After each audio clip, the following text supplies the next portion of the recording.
চিৎকার করে বলুন আল্লাহুম্মা আমিন। সে মহান রবের দরবারে দিল খোলা শুকর আদায় করি, যিনি আপনাকে আমাকে প্রচন্ড গরমের ভিতরে যে মনিব আপনাকে আমাকে এই কোরআনের মঞ্চে আসার সুযোগ দান করেছেন, সে মহান রবের দরবারে দিল খোলা শুকর আদায় করে আরেকবার চিৎকার করে বলুন আল্লাহুম্মা আমিন। দুরূদ এবং সালাম যাপন করে বিশ্ব মানবতার একমাত্র দেশারি বিশ্ব বানাদেবিদ আপনার আমার নবী নবীদের শ্রদ্ধার জন্য আমি গোটা পৃথিবীতে মানুষের তৈরি করে আইনের গোলামি না করে কেবলমাত্র শুধুমাত্র একমাত্র এই কালেমার দাওয়াত দেওয়ার কারণে জুলুমের শিকার হয়েছেন, নির্যাতিত নিষ্পেষিত হয়েছেন, নিগৃহীত হয়েছেন, সে নবীর প্রতি দুরূদ আর সালাম সহিবুল সাল্লাল্লাহু আলাইহি সাল্লাম মাগফিরাত কামনা করে সেসব ভাইদের জন্য যাদের জীবনটা ইসলামের জন্য দিয়েছেন, কোরআনের জন্য দিয়ে গোটা পৃথিবীতে যাদের নামগুলো স্বর্ণ করে লেখা হয়েছে, জান্নাতের সর্বশ্রেষ্ঠদের মর্যাদা দান করুক, চিৎকার করে বলুন আল্লাহুম্মা আমিন। প্রিয় উপস্থিতি, আমরা এসেছি কোরআন শোনার জন্য, কথা বলুন ঠিক না বেঠিক? এমন একটা সময় ছিল, এমন উন্মুক্ত ময়দানে কোরআনের সঠিক কথাগুলো আমরা বলতে পারতাম না, কথা বলুন ঠিক না বেঠিক? এরপর আল্লাহ রাব্বুল আমিন দীর্ঘ 17টি বছর পরে এই ময়দানে কোরআনের উন্মুক্ত কথা বলার জন্য যিনি আপনাকে আমাকে সুযোগ দান করেছেন, তিনি কে? আল্লাহ। জোরে বলেন তিনি কে? সুতরাং প্রশংসা যদি করতে হয় কার জন্য করতে হবে? আরো জোরে বলেন কার জন্য করতে হবে? আমরা সেই মহান রবের প্রশংসা করছি, যিনি আপনাকে আমাকে ওই শেখ হাসিনা স্বৈরাচার অর্থাৎ আয়নাঘর সৃষ্টিকারী এই পৃথিবীর সবচেয়ে বড় ফেরাউনের বাচ্চা ফেরাউনের খালাতো বোন শেখ হাসিনাকে এদেশের তামাল ছেলেরা এমনভাবে তাড়াইছে অর্থাৎ শাড়ি পর্যন্ত নেবার সুযোগ পাই নাই, কথা বলুন ঠিক না বেঠিক? পুরো উপস্থিতি কথা আজকে বলতে হবে, কারণ আগামীর পৃথিবী ইসলামের পৃথিবী, আগামীর পৃথিবী কোরআনের পৃথিবী, টুডে অ্যান্ড টুমরো এই বাংলাদেশে ইসলামের জন্য স্বাধীন হয়েছে। ইনশাল্লাহ আগামীর পার্লামেন্টে বাংলাদেশে ইসলামপন্থীরা ক্ষমতায় যাবে, কথা বলুন ঠিক না বেটা? প্রিয় উপস্থিতি, সুতরাং ইসলামের জন্য আমরা কষ্ট করেছি, প্রত্যেকটা ব্যক্তি এদেশের মুসলমানেরা আল্লাহর জমিন আল্লাহর দ্বীনের জন্য কষ্ট করেছে, কথা বলুন ঠিক না বেঠিক? তবে ধন্যবাদ জানাই বাংলাদেশের ওইসব ছাত্র ভাইদেরকে যারা জামাত ইসলামী পারি নাই, বড় একটি দল বিএনপি পারি নাই, অর্থাৎ এই দুইটা দল 17টি বছর ধরে জালিমের জুলুমের শিকার হয়েছে, অকাতরে জীবন দিয়েছে, রক্ত দিয়েছে, হাসতে হাসতে জামাতের অর্থাৎ 5-5 ব্যক্তিগুলো ফাঁসির মঞ্চে গেছে, 1 ইঞ্চির জন্য মাথা তুলে নাই জালিম স্বৈরাচার হিটলারের বাচ্চা হাসিনার কাছে, কথা বলুন ঠিক না বেটা? সুতরাং সেই ছাত্র আন্দোলনের কাছে তারা পরাজিত হয়েছে। আমি বিশ্বাস করি এটা সবচেয়ে আল্লাহর পক্ষ থেকে বড় সাহায্য ছিল। সাহায্য আসে কার পক্ষ থেকে? আমাদের কাছে বলতো অনেক ইসলামী আন্দোলনের কর্মীরা চোখের পানি ছেড়ে দিয়ে আমাদেরকে ফোন করে বলতো, সাহায্যকে আল্লাহর আসবে না, মাতা নাসরুল্লাহ আল্লাহর সাহায্যকে আসবে না। আমরা তাদেরকে কিছুই বলতে পারতাম না, একটুই কথা বলতাম, মাতা নাসরুল্লাহ আল্লাহ আমাদের রব, রাসূল আমাদের নেতা, আমরা মানি আল্লাহর কোরআন, ইনশাআল্লাহ আল্লাহর সাহায্য আসবে। সেই সাহায্য আসলো 2024 সালে, কথা বলো ঠিক না বেটা? সুতরাং প্রিয় উপস্থিতি, তবে স্পেশালিস্ট ধন্যবাদ জানাই অর্থাৎ রংপুরে কৃতি সন্তান শহীদ আবু সাইদের জন্য, কথা বলুন ঠিক না বেঠিক? 10 হাত দূরে থেকে যে যুবকটা, অর্থাৎ বাংলাদেশে একটি সংগঠন আছে যে সংগঠনের নাম ইসলামী ছাত্র শিবির, এই ছাত্র শিবিরের ভাইরা তারা দেখিয়ে দিয়েছে, অর্থাৎ ছাত্র শিবিরের একজন সাথী ছিল ওই শহীদ আবু সাইদ, তিনি দীপ্ত কণ্ঠে দেখিয়ে দিয়েছে বাংলাদেশের প্রত্যেকটা যুবকেরা মাথা নত করতে পারে, ইসলামী ছাত্র শিবির কোন বাতিলের কাছে মাথা নত করে না, বুকের তাজা রক্ত দিতে পারে, কথা বলুন ঠিক না বেঠিক? প্রিয় উপস্থিতি, আপনাদেরকে বলতে চাই, কথা আজকে বলতে হবে, স্বাধীন দেশে স্বাধীনভাবে কোরআনের তাফসীর চলবে, কথা বলুন ঠিক না বেঠিক? উপস্থিতি, বড় বড় কথা বলতো, স্টেজে আলেমদেরকে পাকড়াও করতো।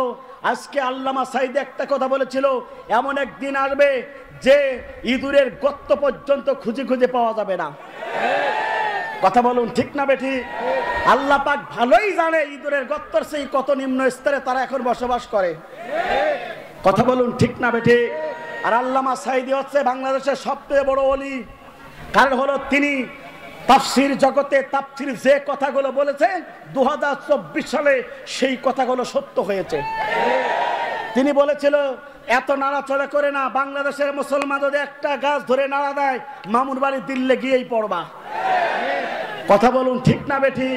তো এমন এক জায়গায় পড়েছে এত দেশ থাকার পরেও আল্লামা সাঈদী হচ্ছে সবচেয়ে বড় ওলি, কারণ তিনি যে কথা বলেছিল তার কথা সত্য হয়েছে, আর তার কথা হচ্ছে কোরআনের সত্য কথা। কথা বলুন ঠিক না বেঠি? উপস্থিতি, এই জন্য আপনাদেরকে লক্ষ্য করে বলতে চাই, আল্লাহর কোরআনের পক্ষে আমাদেরকে থাকতে হবে। এখন কি বিশৃঙ্খলা যাবে? বিশৃঙ্খলা করা যাবে না, কারণ আগামীর পার্লামেন্ট হবে কোরআনের পার্লামেন্ট, আগামীর পার্লামেন্ট হবে ইসলামের পার্লামেন্ট, আগামীর পার্লামেন্ট হবে টুপিওয়ালাদের পার্লামেন্ট।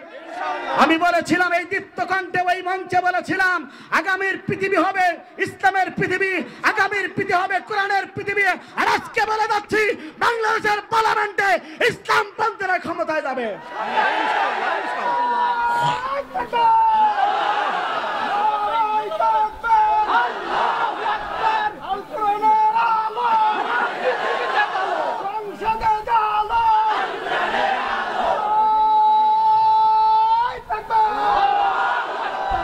উপস্থিতি, এই জন্যে আপনাকে লক্ষ্য করে বলতে চাই, যারা ইসলামের বিরুদ্ধে ষড়যন্ত্র করেছিল তারা আজকে দেশ থেকে বিতাড়িত।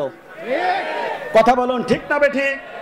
আজকে বাংলাদেশ ক্রিকেট খেলে জিততে পারে না, কিন্তু যে দেশ স্বাধীন হলো, পাকিস্তানের সাথে 2টা টেস্ট খেলা হলো, তাও বাংলাদেশের ছেলেরা তারা সিরিজ জয় করেছে। কথা বলুন ঠিক না বেঠিক? তো এখানেই বলতে চাই, আমরা জানি ক্রিকেট খেলে কেউ হাফ সেঞ্চুরি করে আর সেঞ্চুরি করে, ডাবল সেঞ্চুরি করে। তো শেখ হাসিনা 17 বছর ধরে আয়না ঘর বানিয়ে 17 বছর ধরে জুলুম করে, নির্যাতন করে এই ইসলামী আন্দোলনের কর্মীদেরকে, অর্থাৎ শহীদ মতিউর রহমান নিজামী, আলী হাসান মুজাহিদ সহ যেসব মানুষগুলোকে নির্মমভাবে হত্যার প্ল্যান করেছিল।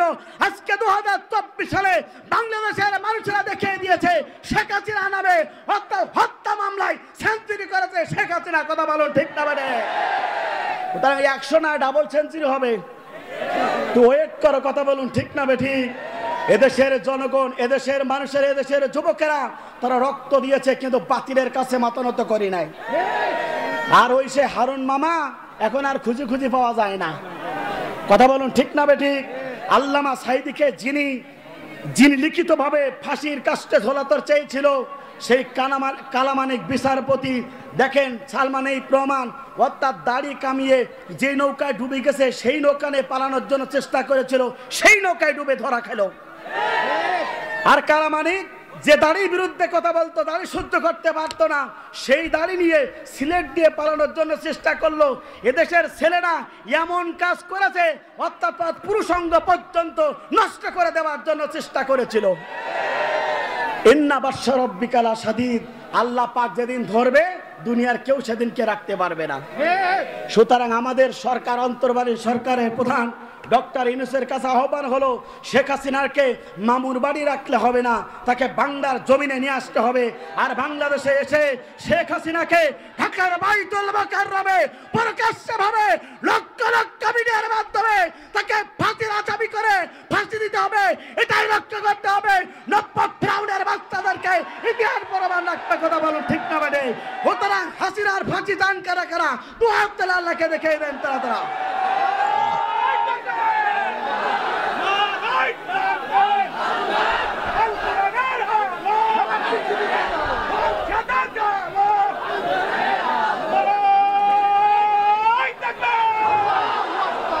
এবার আপনার আমার কি করার দরকার, জানার দরকার আছে না নাই? স্বাধীনতার পরে আপনার কর্মসূচি কি হবে, এই বিস্তারিত আলোচনার জন্য কথা বলবো পুরো উপস্থিতি। সুতরাং আপনার আমার প্রতি কোরআন নাজিল করেছেন তিনি কে? আল্লাহ। সেই কোরআন পেয়ে আমি খুশি না বেজার? কেন খুশি? আল্লাহ পাক এই জন্য খুশি হব, কারণ গোটা পৃথিবীর সবচেয়ে দামি কিতাব আল্লাহ পাক আপনার আমার জন্য নাজিল করেছেন। কথা বলুন ঠিক না বেঠিক? আমার বন্ধুরা, তাহলে লক্ষ্য করুন, মহাগ্রন্থ আল কোরআনুল কারীমের ভিতরে আল্লাহ রাব্বুল আলামিন সুন্দর ভাষায় ঘোষণা করলেন, বান্দা শুনে রাখো, এই পৃথিবী থেকে ক্ষমতা পাওয়ার পরে খুশি হয়ে যায়, এই পৃথিবী থেকে লক্ষ লক্ষ টাকার মালিক হয়ে তারা খুশি হয়ে যায়, এই পৃথিবীতে কেউ গাড়ি বাড়ির মালিক হয়ে খুশি হয়ে যায়, কিন্তু আল্লাহ রাব্বুল আমিন বললেন বান্দা শুনে রাখো, আমার পক্ষ থেকে যে কোরআনটা আসলো এই কোরআন পেয়ে তোমরা আল্লাহর প্রতি খুশি হয়ে যাবে। কথা বলুন ঠিক না বেঠিক? এটা আমার কথা না, মহাগ্রন্থ আল কোরআনুল কারীমের কথা। আল্লাহ পাক বলেন কুল বিফাদলিল্লাহি ওয়া বিরহমাতিহি ফাবিযালিকা ফালইফরাহু হুয়া খায়রুম মিম্মা ইয়াজমাউন। আল্লাহ পাক বলেন আল্লাহর পক্ষ থেকে যত বরকত চলে আসলো, আল্লাহর পক্ষ থেকে অনুগ্রহ চলে আসলো, তার এক নম্বর গুরুত্বপূর্ণ কিতাবের নাম হচ্ছে মহান গ্রন্থ আল কোরআন। আল্লাহ পাক বলেন বান্দা শুনে রাখো, এই কোরআন যখন পেয়ে যাবে, এই কোরআনের স্বাধীনতা যখন পেয়ে যাবে, কেবলমাত্র শুধুমাত্র এই বান্দাগুলো আল্লাহর প্রতি খুশি হয়ে যাবে। কথা বলুন ঠিক না বেঠিক? কোরআন যদি পেয়ে যায় বান্দা খুশি হবে কার প্রতি? আরো জোরে বলেন কার প্রতি? উপস্থিতি 17 বছর ধরে সঠিকভাবে কোরআনের কথা আলেমরা বলতে পারতো না, আজকে কোরআনের বিজয় হয়েছে। কোরআনের বিজয় হয়েছে, এটা মানুষের বিজয় নয়। এই বিজয় যিনি আল্লাহর পক্ষ থেকে সবচেয়ে সাহায্যের ছিল। কথা বলুন ঠিক না বেঠিক? আমরা দেখেছি ওই ছাত্রদের হাতে কোনো অস্ত্র ছিল না, কিছুই ছিল না, কিন্তু ওরা ইমানের দাবিতে আল্লাহ জমিনে যেমন ঝাঁপিয়ে পড়েছিল, বদরের প্রান্তরে 313 জন সাহাবী যেমন আল্লাহর জন্য ঝাঁপিয়ে পড়েছিল, মাতা রাসূলুল্লাহ আল্লাহর পক্ষ থেকে সাহায্য ছিল। বাংলাদেশের মুসলমান আপনাদেরকে কোরআনের ভাষায় জানাতে চাই, 2024 সালে ছাত্র ভাইরা আন্দোলন করেছিল, আল্লাহর পক্ষ থেকে বদরের প্রান্তরের মতন করে সাহায্য আসলো। এটা কার পক্ষ থেকে সাহায্য? উপস্থিতি এই সাহায্য সবচেয়ে গুরুত্বপূর্ণ ভূমিকা রেখেছে বাংলাদেশের ছাত্র ভাইরা। আর সবচেয়ে বেশি অবদান বাংলাদেশের আলেম সমাজ এবং ইসলামী ছাত্র শিবিরের। কথা বলুন ঠিক না বেঠিক? অসংখ্য ব্যক্তিরা বলতো যে ইসলামী ছাত্র শিবিরের ছেলেপেলে রক কাটে, এটা হচ্ছে সবচেয়ে বড় মিথ্যা কথা। বাংলাদেশের এমন একটা সংগঠন, ছাত্র সংগঠন ইসলামী ছাত্র শিবির, যে শিবিরের ভিতরে মানুষকে রক্ষাটা শেখায় না, বরঞ্চ মানুষকে জাহান্নামের পথ থেকে ছাত্র ভাইদেরকে জান্নাতের পথে চালানোর জন্য চেষ্টা করে। ইসলামী ছাত্র শিবির এমন একটা সংগঠন যে সংগঠনের একজন কর্মী পর্যন্ত ইয়াবা খাবার সাহস পায় না। বাংলাদেশ ইসলামী ছাত্র শিবির এমন একটা সংগঠন যে কোনো সংগঠনের একটা ছেলে তার মার সাথে খারাপ আচরণ করতে পারে না। ইসলামী ছাত্র শিবির এমন একটা সংগঠন যে ছাত্র সমাজ, ছাত্র ভাইরা এদেশের একটা মেয়েকে নিয়ে তারা চলে গেছে, এটা কোনো নজির কেউ দেখাতে পারবে না। সুতরাং ইসলামী ছাত্র শিবির হচ্ছে এমন একটা সংগঠন যারা আল্লাহর জমিনে আল্লাহর দ্বীন কায়েমের জন্য সবচেয়ে বড় কষ্ট করে।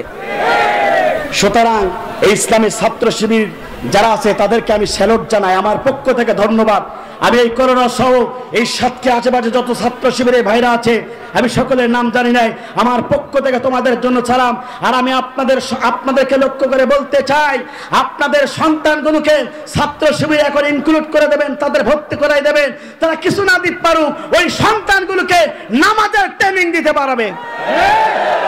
ওই ছাত্রগুলোকে ইয়াবাখোর শেখাবে না, বরং ওই ছাত্রগুলোকে ইয়াবা থেকে অর্থাৎ নিষেধ করার জন্য তারা চেষ্টা করবে। এই জন্য আমি আপনার সন্তানগুলোকে ছাত্র শিবিরে যোগদান করার দরকার আছে না নাই? ইনশাল্লাহ যাদের ছাত্র আছে, সন্তানকে যদি সঠিকভাবে করতে চান, আপনি আপনার ছাত্রকে, আপনি আপনার সন্তানকে বাংলাদেশ ইসলামী ছাত্র শিবিরকে এখনই ইনক্লুড করে তাদেরকে ডেকে এনে প্রকাশ্যভাবে ফুলের মালা দিয়ে তাদেরকে সাথে তুলে দেন। আর বলে দাও, বাবা আমার সন্তান ইসলামী ছাত্র শিবিরে দিলাম, আমার সন্তান যেন মৃত্যুর পরে আমার জানাজা পড়াতে পারে। কথা বলুন ঠিক না বেঠিক? উপস্থিতি সুতরাং বলতে চাই, আল্লাহর পক্ষ থেকে কোরআন পেয়ে আমি খুশি না বেজার? জোরে বলেন খুশি না বেজার? উপস্থিতি আপনাদের টেনশন করা লাগবে না। এখান থেকে 45 মিনিট আগে মুফতি আমির হামজা দেয়ারা চলে যাচ্ছেন, উনি কিছুক্ষণের মধ্যে আপনাদের মাঝে হাজির হয়ে যাবে। সুতরাং ইনশাল্লাহ আপনাদেরকে বলতে চাই, আমি বলেছিলাম গত বছর এই বছরে 25শে জানুয়ারি আমির হামজার এখানে ওয়াজ করার কথা ছিল, কিন্তু জালিম স্বৈরাচারের আর প্রশাসনের ষড়যন্ত্রের কারণে আমির হামজা তাফসীর করতে পারি নাই। সেই 2024 সালে আমির হামজা আবারও কোরআনের তাফসীর মাহফিল হয়েছে উন্মুক্ত ময়দানে। খুশি না বেজার? জোরে বলেন খুশি না বেজার?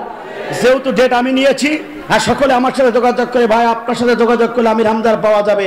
এতটা সিরিয়াল তার 2028 সাল পর্যন্ত সিরিয়াল কমপ্লিট হয়ে গেছে। প্রিয় উপস্থিতি, তারপরেও আমার ব্যক্তিগত উদ্যোগে এই দিয়াড়ার মাঠে আমার সেনের ইমন অর্থাৎ ইমনের কোন জন্য অর্থাৎ তাদের জন্য আমি ডেটটি দিয়েছিলাম। এই জন্য করলাবাসী দিয়াড়াবাসী খুশি না বেজার? জোরে বলেন খুশি না বেজার? আপনাদেরকে আবারও লক্ষ্য করে বলতে চাই, ইনশাল্লাহ আমি গত মাসে মালয়েশিয়ায় গিয়েছিলাম একটি ইসলামিক কনফারেন্সে, সেখানে আজহারি ভাইয়ের সাথে আমরা একসাথে অর্থাৎ বৈঠক করেছি। এই মাসে ইনশাল্লাহ মিজানুর রহমান আজহারি বাংলাদেশে পা রাখবেন, বাংলাদেশে আসবেন এবং কোরআনের কথা বলবেন। আপনাদেরকে লক্ষ্য করে বলতে চাই, এই মাঠে আগামী বছর ডক্টর মিজানুর রহমান আজহারি কোরআনের তাফসীর করবে ইনশাল্লাহ। এজন্য খুশি না বেজার? কারা কারা খুশি? দুই হাত তুলে আল্লাহকে দেখান। লিল্লাহে তাকবীর, লিল্লাহে তাকবীর। হাত নামান। তাহলে আমরা খুশি কার প্রতি? জোরে বলেন কার প্রতি? উপস্থিতি। সুতরাং বিজয় হওয়ার পরে 1 নম্বর দায়িত্ব এবং কর্তব্য আমার হলো আল্লাহ জমিনে আল্লাহ